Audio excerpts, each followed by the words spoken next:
फरसान वाले जो नमकीन बनाते हैं उन लोगों को 50 केजी चाहिए, क्योंकि उनका एक टाइम पे मिक्सिंग ही उतना होता है।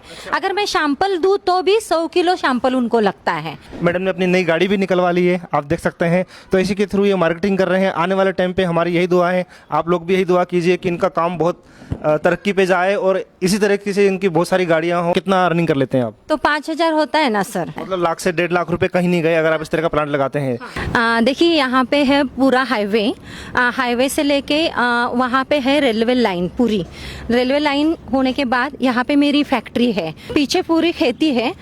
उसमें से ही चूज करके मैंने अच्छे से मेरा खुद का प्लांट बनाया है।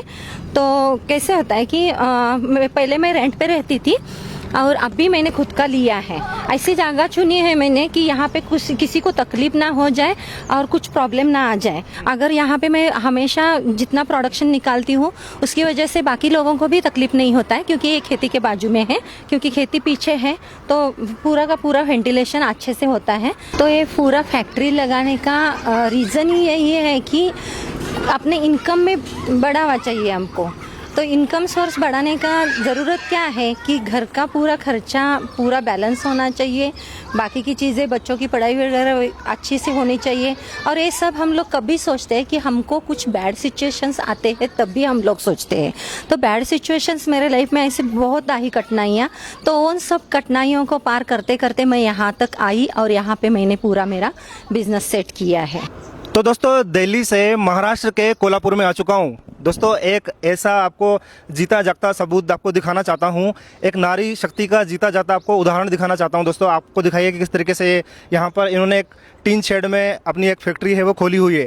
किस तरीके से इन्होंने लाइफ में बहुत सारे स्ट्रगल्स किए। स्ट्रगल्स होने के बाद जैसे एक इनकी पहले भी दिनचर्या चल रही थी और ये भी खुद भी कमा रहे थे, इनके हस्बैंड भी कर रहे थे, लेकिन एक हस्बैंड की एक बहुत बड़ी गलती के कारण ये बिल्कुल एकदम इनकी फाइनेंशियल स्थिति बहुत ज़्यादा ख़राब हो चुकी थी, बहुत डगमगा चुकी थी, बहुत जीरो पे आ चुके थे। किस तरीके से जीरो से उठ के बिल्कुल उन्होंने जेर कर्व लिया है और आप देख सकते हैं अभी इन्होंने यहाँ पर फैक्ट्री खोल दी है। पहले ये रेंट पे लेते थे, अभी इन्होंने खुद की यहाँ पर लैंड ली हुई है और किस तरीके से कौन सी फैक्ट्री उन्होंने लगाई हुई है और अब दिन के कितने पैसे कमा लेते हैं और किस तरीके से इन्होंने बैंक से फाइनेंशियली इन्होंने लोन लिया और किस तरीके से ये लाइफ में इन्होंने सफलता हासिल की है। तो चलिए मैं आपको दिखाता हूँ उज्ज्वला जिससे आपको मिलाना चाहता हूँ कि किस तरीके से इन्होंने लाइफ में बहुत सारे स्ट्रगल करके इस मुकाम तक पहुँचे हैं। इस तरीके से आप भी सोचते रहते हैं कुछ ना कुछ की लाइफ में किया जाए, लेकिन आप सिर्फ सोचते रह जाते हैं, लेकिन इनकी मेहनत इनकी रंग लाई है और अब ये काफ़ी अच्छा काम कर रही हैं और जो इन्होंने सोचे थे वो चीज़ें इनके जो परिवार की जो ज़रूरत होती है वो सब कुछ ये पूरा फुलफ़िल कर पा रही हैं। तो मैम स्वागत है आपका हमारे चैनल में। तो थोड़ा आप अपने बारे में हमारे व्यूवर्स को बताइए कि किस तरीके से आपने लाइफ में स्ट्रगल किए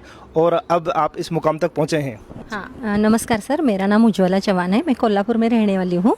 और कैसे है कि मेरा एजुकेशन बीएससी केमिस्ट्री हुआ है और एक प्राइवेट सेक्टर में मैं अध्यापिका का काम करती थी पुणे में। तो अभी बाद में मेरे लाइफ में ऐसे कुछ सिचुएशंस आए सर कि मुझे निर्णय अलग से लेना पड़ा और बिज़नेस में उतरना पड़ा। तो उसका रीज़न क्या है कि मेरे पूरा फैमिली लाइफ अच्छा था पुणे में, मेरे हस्बैंड और मेरे 2 बच्चे, लेकिन कुछ गलत तरीके से हस्बैंड ने पूरा जो पैसा जमाया था वो पूरा गमाया। हाँ, तो उसकी वजह से क्या हो गया कि पूरे फैमिली लाइफ के ऊपर उसका इफेक्ट हो गया। जो भी आपकी जमा पूंजी थी वो भी आप उसमें डाल दी हमने। और अभी फिलहाल हमारे हाथ से सब कुछ निकल गया, तो करना क्या है? तभी हम लोग सोचते हैं ना कि दूसरा कुछ करना है, जीविका तो चलानी है, बच्चों को पालना है, उनका एजुकेशन कंप्लीट करना है, घर गृहस्थी चलाना है। तो सब कुछ चलाना अगर है तो हम लोग कुछ ना कुछ अलग सोचते हैं, क्योंकि प्राइवेट सेक्टर में जब भी हम लोग काम करते हैं तो प्राइवेट सेक्टर में इतनी कमाई नहीं रहती है, पेमेंट नहीं रहती है, तो गुजारा हमारा होना मुश्किल है। तो क्या करना चाहिए, क्या नहीं करना चाहिए, हम लोग थोड़ा फ्रस्ट्रेट भी रहते हैं निर्णय लेने के लिए। बाद में ऐसा कुछ हुआ कि मेरा भाई गाँव में कोल्हापुर में रहता है, उसका एक बेकरी का प्रोडक्ट्स था, तो उसने मुझे ऑफ़र किया कि आप गांव पे आओगे क्या, और बेकरी के प्रोडक्ट में अच्छा मुनाफा है, देखो आप एक बार आके बच्चों का राय लो। तो बच्चों को बिठा के राय लिया, तो बच्चों ने बोला कि चलो जाएंगे, क्योंकि मेट्रो सिटी में रहने वाले बच्चे अगर यहाँ पे आते हैं तो उनको थोड़ा दिक्कत होता है। तो भी मेरे बच्चों ने मुझे सपोर्ट किया कि चलो हम जाएंगे। अगर कुछ होता है अच्छा तो जाएंगे। तो हम लोग यहाँ कोल्हापुर में शिफ्ट हो गए। वहाँ पे बेकरी का बिजनेस में अच्छी तरह से मार्केटिंग करके चलाती थी। तो 1-2 साल अच्छे से मैंने चलाया। वो चलाने के बाद क्या हो गया कि वो भी बिजनेस थोड़ा सा लॉस की वजह से कुछ तो प्रॉब्लम थी, उसकी वजह से उनका फैक्ट्री बंद हो गया, तो मेरा भी बिजनेस बंद हो गया। मुझे प्रोडक्ट ही नहीं आ रहा है तो मैं कैसे सेल करूं, ऐसे हो गया। तो बाद में क्या हुआ कि ये प्रोडक्ट जब भी मैं सेल करती थी, सेल करते करते करते मैंने एक नोटिस किया था कि बेकरी के प्रोडक्ट्स देखा जाए तो बहुत सारे कंपटीटर्स है और यहाँ वहाँ बहुत सारे माल सप्लाई करते हैं। तो अगर अल्टरनेट ऐसा कुछ है क्या बिजनेस जिसकी वजह से मैं आगे जा सकूँगी, तो मैंने देखते टाइम पे सोचा कि उसको लगने वाला रॉ मटेरियल क्या है। तो बेकरी के लिए लगने वाला रॉ मटेरियल तो 2 ही है, एक तो नमकीन है और एक तो बेकरी प्रोडक्ट्स है। बेकरी प्रोडक्ट्स के लिए लगेगा मैदा, नमकीन को लगेगा बेसन। तो मैदे का प्लांट देखा मैंने, लेकिन वो तो करोड़ों में जाता है, वो उतना मैं अफोर्ड नहीं करती थी। सर्च किया क्या करना, कहाँ से होता है क्या, मेरे अफोर्ड में कुछ ऐसा प्लांट है क्या कि जो मैं कर सकूँगी। तो ऐसे सर्च करते करते मुझे भारत एग्रीटेक लातूर वालों का मुझे एक अच्छा सा वीडियो मैंने देखा, तो मैंने उनको डायरेक्ट कॉल किया। कॉल करने के बाद वहाँ की टीम ने मुझे अच्छा सपोर्ट करके इन्फॉर्मेशन पूरी दे दी। तो इन्फॉर्मेशन देने के बाद मैंने डिसाइड किया कि बाबा हाँ, ये राइट प्लेस है कि यहाँ से मैं अच्छे से कर सकूँगी, क्योंकि ये जो प्लांट है वो मेरे अफोर्ड में था। इसकी वजह से मैंने वो प्लांट का डिसाइड किया। हाँ, डिसाइड करने के बाद अभी क्या करना है, पैसा तो लगेगा। इसकी वजह से मैंने बैंक लोन किया। बैंक लोन के लिए मैंने ट्राई किया। तो एक जगह पे मैंने अप्लाई किया और एक अन्ना साहेब पाटिल करके जो एक स्कीम है, वो स्कीम में मैंने मेरा अप्रूवल किया डाला। तो उसके बाद मुझे 1-2 महीना, 3 महीना, 4 महीना दिक्कत हुई सर, क्योंकि बैंक लोन देखा जाए तो जल्दी से नहीं होता है। तो उसके लिए बहुत सारे चक्कर भी लगाने पड़ते हैं बैंक में बार बार। मैं लेकिन हटी नहीं सर, सुबह से लेके शाम तक मैं बैठी वहाँ पे ही, और मुझे करना ही है तो वहाँ पे हटी नहीं। तो उन्होंने भी पेशेंस, कैसे है लोन देते हैं तो वो लोग भी पेशेंस चेक करेंगे कि अगर हम लोग उनको लोन दे रहे हैं तो ये लोग आगे जाके करेंगे कि नहीं करेंगे, मतलब इनके पास पेशेंस है कि नहीं। बराबर है, वो भी अपनी जगह पे राइट है। तो मैं भी हटी नहीं, वहाँ पे बैठी गई, जितना होता है उतना ट्राई करके 7-8 महीने के बाद मेरा लोन अप्रूव हुआ सर। Very good. तो अभी फिलहाल आप इस प्लांट को चला रहे हैं और ये सक्सेसफुली रन हो रहा है, मार्केटिंग वगैरह सब कुछ खुद आप ही करते हैं? हाँ, मैं खुद अकेली ही करती हूँ मार्केटिंग वगैरह। तो भी मेरे बच्चों का सपोर्ट है मुझे, फिर भी उनका एजुकेशन वगैरह इम्पोर्टेंट है। इसकी वजह से छोटा वाला वो अपना एजुकेशन कंप्लीट करता रहता है, बड़ा वाला ग्राफिक्स डिज़ाइनर है तो वो एक पुणे के कंपनी में है, लेकिन जब भी सैटरडे संडे होता है तभी वो आता है। और छोटा वाला भी जब भी छुट्टी रहेगी क्या रहेगी तो मुझे हेल्प करने के लिए होता है। अगर नहीं भी रहे कोई तो मैं अकेली एक प्लांट संभाल सकती हूँ सर। हाँ, ये अपना बेसन का प्लांट है।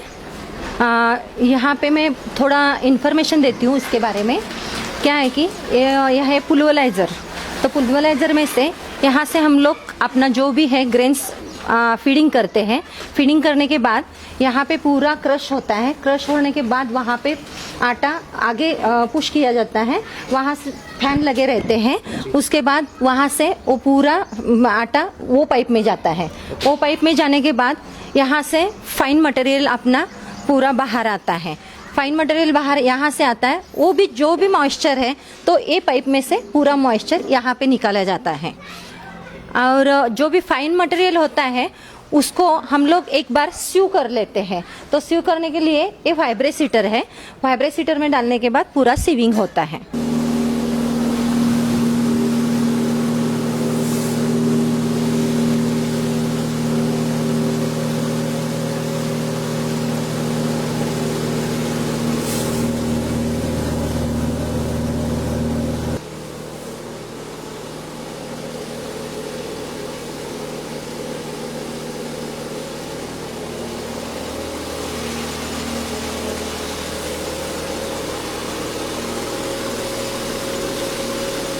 अभी हमने ये प्लांट चला के देखा, कितने अच्छी तरीके से पूरा पाउडर अच्छे फॉर्म में होता है। और देखा जाए ना, कहाँ पे भी उसका डस्ट बिस्ट बाहर निकलता नहीं, ये इसका एक प्लस पॉइंट है। कहाँ पे भी डस्ट निकलता नहीं, अच्छे से फाइन पाउडर हो जाता है और कुछ तकलीफ भी नहीं है खुद को।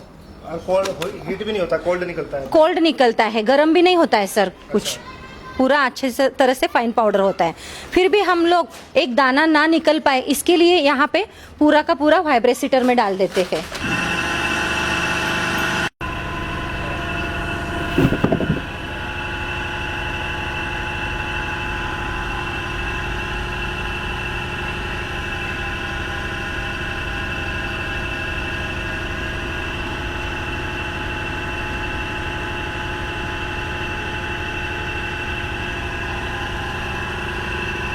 हम लोग इससे चावल का आटा, पहले बोला है मैंने, वैसे चावल का आटा भी हम लोग इससे निकाल सकते हैं, क्योंकि चावल का आटा भी बहुत जगह पे लगता है। पहले महाराष्ट्र में देखा जाए तो मोदक बनाने के लिए बहुत सारे लोग चावल का आटा ही यूज़ करते हैं, कोकण और महाराष्ट्र में।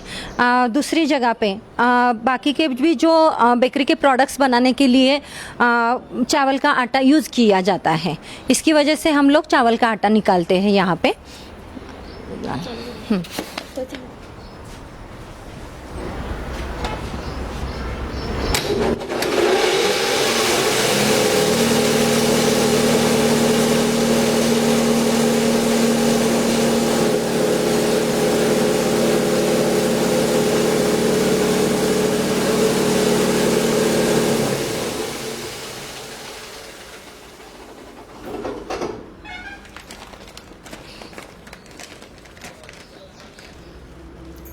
यहाँ पे चावल का आटा भी बहुत अच्छे से होता है, बनता है। तो मैं मुझे बताइए, जो आपका रॉ मेटल है उसका कितना खर्चा आता है और फाइनल जो प्रोडक्ट आपका रेडी हो जाता है वो कितना खर्चा आता है? और ये जो आप बैग देख पा रहे हैं, इस तरीके से अगर आप बैग को अगर मार्केट में सप्लाई करते हैं, जल्दी से सेल भी हो जाता है और एक बैग के पीछे आप 250 रुपये तकरीबन कमा भी लेते हैं। तो मुझे बताइए कि क्या मतलब कॉस्टिंग क्या गिरती है और कितने का सेल करते हैं आप? सर कैसे दाल के रेट तो दाल हो जाए, बाकी के जो भी मटेरियल है उसके रेट्स अप एंड डाउन होते रहते हैं, हर रोज रेट बदलते रहते हैं। तो मैं क्या करती हूँ, जो भी प्रोडक्शन निकालती हूँ वहाँ पे पूरा खर्चा निकाल के मुझे एक 5 से 7 रुपए मुनाफा हो जाए पर केजी पे। अच्छा। तो ऐसे देख के मैं रोज का 5 या 4,000 तक कमा लेती हूँ सर। अच्छा। तो बहुत बढ़िया है। तो इस तरह के छोटे छोटे पाउच में भी आप सप्लाई करते हैं? हाँ, वो छोटे छोटे पाउच मैंने यहाँ पे पूरा मार्केट में सप्लाई करना चालू कर दिए है। ये पाव किलो के पाउचेस है, तो एक बेसन का निकाला है मैंने और एक पकोड़ा का निकाला है। ये आपका खुद का ब्रांड है? हाँ, मेरा खुद का ब्रांड है। अच्छा, तो एंड यूजर से, कस्टमर से दोबारा डिमांड आती है? आती है ना सर। कस्टमर की दोबारा डिमांड रिटेलर के पास आएगी, रिटेलर जो लोग हैं इनको डायरेक्ट कांटेक्ट करेंगे? कस्टमर की डिमांड है ना सर, क्योंकि क्वालिटी, हम क्वालिटी ज़्यादा, उसके ऊपर हमने ज़्यादा ध्यान दिया है। बिजनेस डिपेंड करता है, पर मार्केटिंग के ऊपर करता है, एंड यूजर के ऊपर या फिर हमारे सप्लायर डीलर के ऊपर। तो मार्केटिंग कैसे करते हैं आप? सर कैसे है, मार्केटिंग मैं खुद अकेली हैंडल करती हूँ। अच्छा। हाँ, तो अभी बेसन देखा जाए तो बेसन कहाँ पे नहीं लगता है सर। अच्छा। हर जगह पे बेसन लगता है। नमकीन वालों को बेसन लगता है, मिठाई बनाने वालों को बेसन लगता है, और महाराष्ट्र का सबसे फेमस वड़ा पाव। अच्छा। वड़ा पाव के लिए तो बेसन लगता ही लगता है। लेकिन कुछ ऐसा है कि इसमें 1-2-3 क्वालिटीज़ है। तो एक पूरा प्योर बेसन आता है, दूसरा एक सेकंड क्वालिटी का बेसन आता है, और तीसरा एक थर्ड क्वालिटी का बेसन आता है। तो कुछ ऐसे, पहला जो है तो पूरा दाल का आता है, बाद में दूसरा जो है वो कुछ हम फॉर्मूलास यूज़ करके वो बनाते हैं। हाँ, तो फॉर्मूला है उसके लिए, तो और कुछ परसेंटेज वाइज हमको वो परसेंटेज मिक्स करना पड़ता है। बहुत बढ़िया। तो ये पूरा जितने भी आपने क्वालिटी बताई है वो सारी इस मशीन से द्वारा बनाई जा सकती है? हाँ, ये मशीन के द्वारा ही हम लोग पूरी क्वालिटी बना सकते हैं सर। बहुत बढ़िया। और जितने अभी आपने मार्केटिंग की आपने जो जगह बताई है, वो लोग मतलब क्वांटिटी में लेते हैं। घर के लिए तो होता है कि आधा किलो, 1 किलो या फिर 2 किलो। तो जहाँ पर मतलब रेस्टोरेंट वगैरह हैं, जहाँ पर इसकी ज़्यादा ज़रूरत पड़ती है, तो वो तो इस तरह के बैग की उनको रिक्वायरमेंट होती होगी 50 किलो 100 kg के हिसाब से। कैसे है सर, फरसान वाले जो नमकीन बनाते हैं उन लोगों को 50 केजी चाहिए, क्योंकि उनका एक टाइम पे मिक्सिंग ही उतना होता है।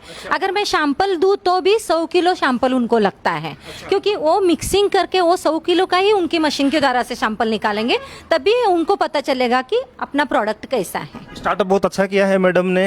मैं दिखाना चाहता हूँ कि ये दिखाइए, एक बार कैमरा लेके आइए, हमारे व्यूअर्स को दिखाइए। मैडम ने अपनी नई गाड़ी भी निकलवा ली है, आप देख सकते हैं। तो इसी के थ्रू ये मार्केटिंग कर रहे हैं। आने वाले टाइम पे हमारी यही दुआ है, आप लोग भी यही दुआ कीजिए कि इनका काम बहुत तरक्की पे जाए और इसी तरीके से इनकी बहुत सारी गाड़ियाँ हों। तो जहाँ से आपने मशीन ली है पूरा सपोर्ट मिल रहा है, वहाँ से कुछ टेक्निकल इशू आता है तो मतलब जैसा वो लोग वादा करते हैं वैसा वो वादा निभा पा रहे हैं? हाँ सर, उनकी टीम से मुझे पूरा 100% कोऑपरेशन है, मैं कर सकती हूँ पूरा काम। अच्छा, तो ये बेसन बनाने के लिए इसकी जो रॉ मटेरियल जो इसमें ये दाल लगती है, तो इसकी कॉस्टिंग आपको कितने की गिरती है और फाइनल जो प्रोडक्ट आपका रेडी हो जाता है वो किस रेट में आपको प्रॉफिट मार्जिन देके जाता है?